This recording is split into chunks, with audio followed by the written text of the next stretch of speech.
Bonjour tout le monde, aujourd'hui on va parler d'un sujet très important, le pervers narcissique et l'envie de tout maîtriser. Un sujet très important parce que plusieurs personnes en souffrent et la souffrance de la victime ici, c'est une souffrance silencieuse, que ce soit au travail, en famille, en couple, relations parents-enfants, relations entre sœurs et frères, voilà, donc relations professionnelles. On va voir tous ces points-là. Donc le pervers narcissique est un terme utilisé pour décrire une personne qui a un comportement manipulateur et dominateur, égocentrique, mégalomane, souvent en raison de traits narcissiques. Voici quelques points clés à propos de ce type de personnalité et de leurs besoins de contrôle. Ici, c'est un petit rappel sur la personnalité narcissique. Après, on va entamer le sujet, donc l'envie de tout maîtriser et de tout contrôler. Donc, la première caractéristique, c'est la manipulation. Le pervers narcissique utilise des techniques de manipulation pour contrôler les autres. Cela peut inclure la dévalorisation, le gaslighting, la manipulation mentale et le mensonge. Deuxièmement, manque d'empathie. Donc,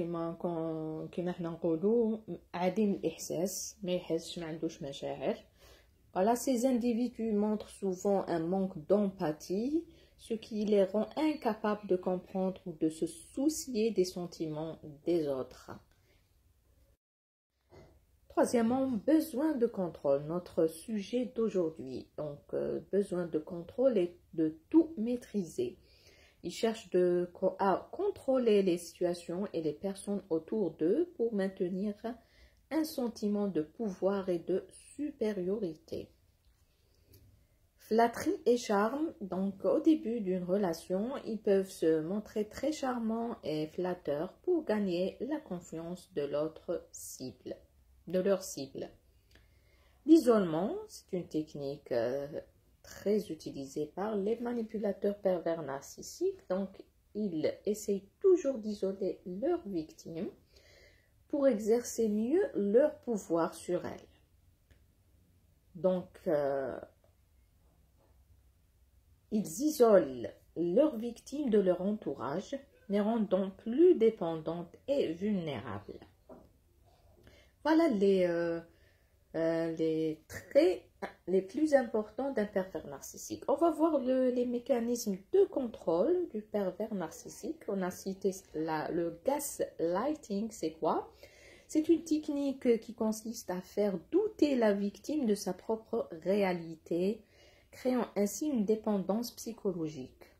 Donc la victime, elle va se douter d'elle-même si elle n'est pas bien avertie par ce type de manipulation. La critique constante. Donc le pervers narcissique, il critique constamment, donc de manière répétée, la victime. Donc ça prend ainsi sa confiance en soi. C'est toujours pour le même but, c'est l'atteinte de la confiance en soi de la personne en face ou la victime. Donc la victimisation, donc ils jouent souvent le rôle de la victime pour manipuler la sympathie et détourner l'attention de leur propre abus. Donc ils font tout pour rendre la victime aux yeux des autres comme injuste, comme la personne méchante dans l'histoire. Les ultimatums. Ils utilisent des menaces ou des ultimatums pour forcer l'autre à agir d'une certaine manière. On rentre dans notre sujet. Donc le sujet d'aujourd'hui, c'est le besoin de tout maîtriser du pervers narcissique. Donc le besoin de tout maîtriser, y compris les petits gestes quotidiens, est une caractéristique clé du comportement des pervers narcissiques. Voici quelques points supplémentaires sur ce phénomène. Le contrôle des petits gestes. Surveillance constante. Ils peuvent surveiller les actions de leurs partenaires ou leurs victimes, même les plus insignifiantes, pour s'assurer qu'elles correspondent à leurs attentes. Ici, les victimes qui ont vécu avec un pervers narcissique connaissent très bien cette situation. Ils vont comprendre très bien ce que je vais dire. Donc, il y a toujours une sorte de contrôle constant sur la victime, sur les petits gestes, pour les petites paroles, sur des détails. Donc la victime, elle va se sentir tout le temps surveillée. On dirait il y a des caméras de surveillance, on dirait qu'elle est en garde à vue, on dirait qu'elle est sous contrôle judiciaire. Elle est contrôlée H24. Tous les gestes, tous les mots, même la réflexion, je sais pas, il y a les détails du quotidien. Donc le pervers narcissique ne zappe rien. Critique des comportements. Les pervers narcissiques critiquent les gestes quotidiens comme la manière de s'habiller, de parler ou d'interagir avec les autres, afin de renforcer leur contrôle. Ils se sentent toujours supérieurs.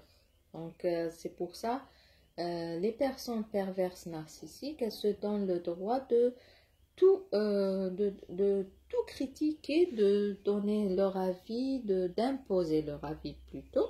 Donc, ils ne donnent pas leur avis, ils imposent leur avis. Donc, ils aiment l'imposition de leurs préférences. Ils imposent ils essaient toujours d'imposer leurs propres préférences sur la manière dont les tâches doivent être effectuées, créant un environnement où la victime se sent obligée de se conformer. Manipulation émotionnelle. En faisant sentir à la victime qu'elle ne fait jamais rien de bien, ils renforcent leur pouvoir sur elle, la rendant plus dépendante. On le voit surtout chez les parents narcissiques et leurs enfants. Les effets sur la victime ou les effets sur le contrôle et l'envie de tout maîtriser sur la victime. Donc, perte de confiance, anxiété et stress, isolement.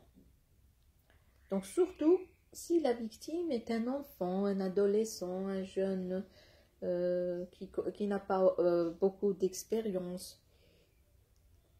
Comment réagir? Donc, il y a quelques conseils, mais c'est difficile. En pratique, c'est très difficile que la victime confronte ce genre de manipulation de comportement. Donc, je dis toujours que la victime a besoin d'aide, a besoin d'un soutien psychologique, d'un professionnel, de quelqu'un qui peut l'aider. Parce que l'isolement de la victime, c'est ça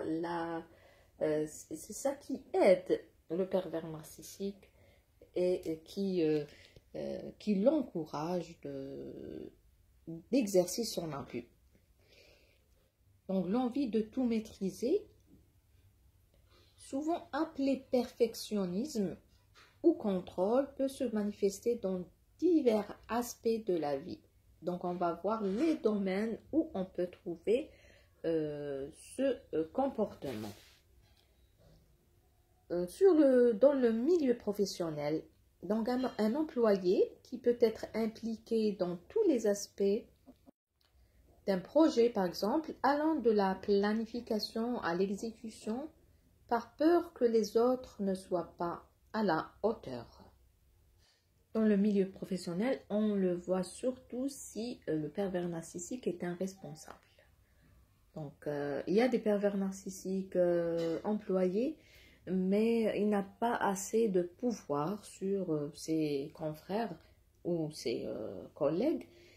Donc, le pervers narcissique responsable, il va bien exercer cette technique, donc de tout contrôler, de tout maîtriser. Donc, il a une excuse, c'est lui le responsable, donc il a cette excuse-là. Dans les relations personnelles, une personne qui tente de contrôler les décisions de ses amis ou de sa famille, pensant que ses choix sont toujours les meilleurs. Donc, ils se sentent supérieurs et leurs choix sont les meilleurs. Donc, ils tentent à changer la vie des autres ou de contrôler leurs choix. La gestion du temps.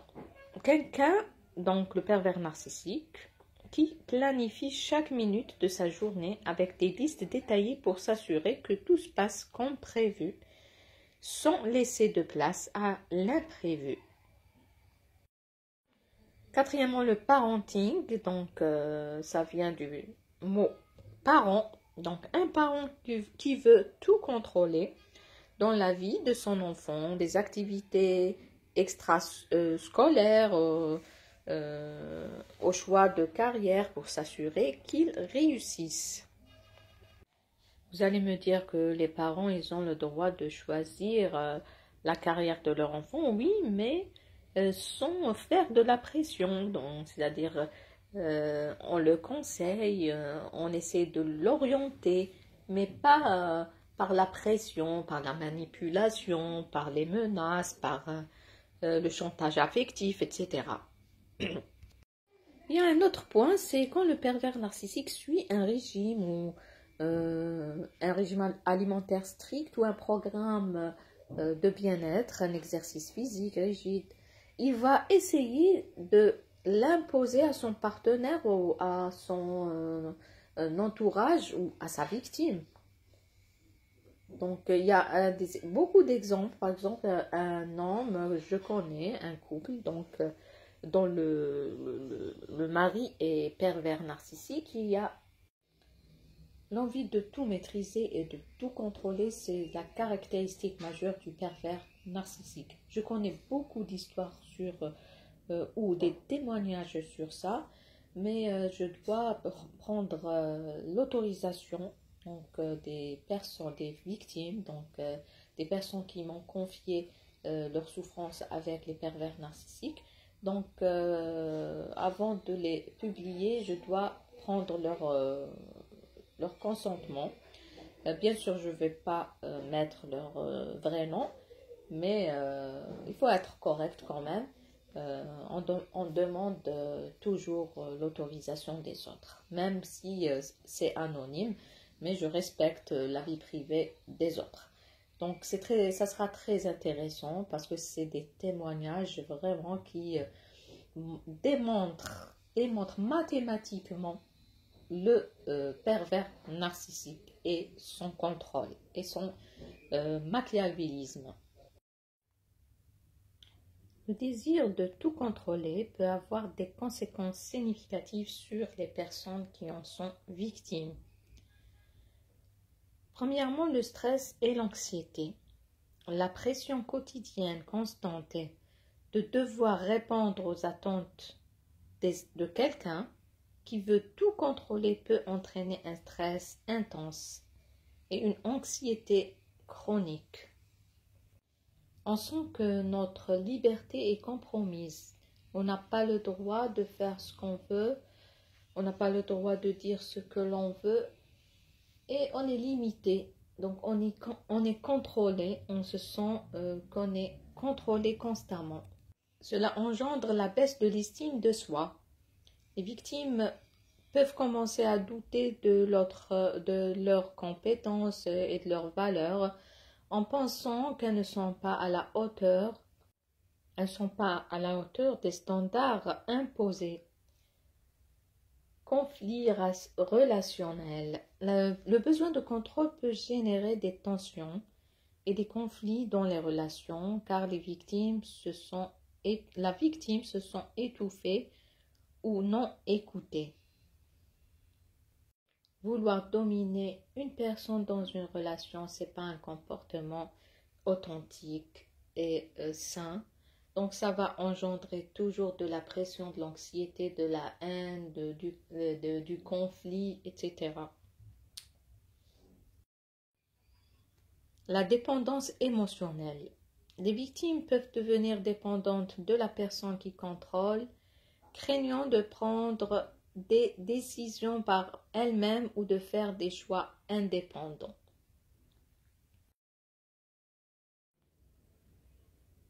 Évitement de nouvelles expériences. Donc la victime devient une personnalité évitante. Dans certains cas, la peur de ne pas répondre aux attentes peut amener les victimes à éviter de nouvelles situations ou défis, limitant leur croissance personnelle. Donc la vidéo sur la personnalité évitante, elle sera publiée prochainement, donc elle est prête, elle sera publiée prochainement. C'est un autre sujet très important. Sentiment d'impuissance. Être constamment contrôlé peut créer un sentiment d'impuissance où la victime se sent incapable de changer sa situation ou de prendre des initiatives.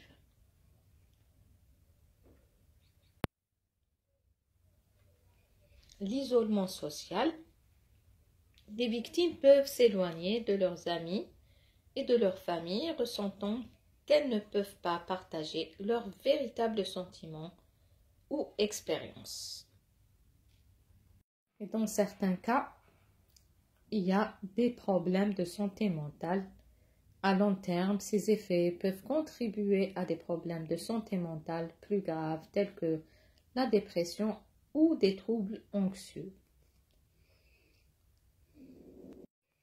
Donc vous voyez les dégâts qui résultent d'une relation toxique avec un pervers narcissique. Donc ça reflète le machiavélisme de cette personne. C'est un diable, c'est une personne toxique qui veut ruiner, qui veut dévaloriser, qui veut régner au détriment des autres. Donc voilà, grosso modo, les conséquences de la manipulation ou du contrôle du pervers narcissique. Donc ces conséquences montrent l'impact profond que peut avoir le besoin de contrôler sur la vie des autres et soulignent l'importance de relations équilibrées et respectueuses. Après tout problème, on propose des solutions. Comment peut-on échapper à cette manipulation ou ce contrôle du pervers narcissique? Donc, échapper au contrôle d'un parent, d'une grande sœur ou d'un responsable ou d'un pervers narcissique d'une façon générale peut être complexe et délicat, surtout si vous ne voulez pas nuire à vos relations. Voici quelques suggestions pour gérer la situation. Premièrement, la communication dans la mesure du possible, mais ça sera très difficile avec une personne toxique. Puis ça ne sert à rien de parler de vos sentiments et de vos besoins à un pervers narcissique. Donc il est égocentrique, il n'entend que sa voix, donc il est têtu, il fait ce qu'il veut lui-même. Voilà, donc il ignore les sentiments et les besoins des autres.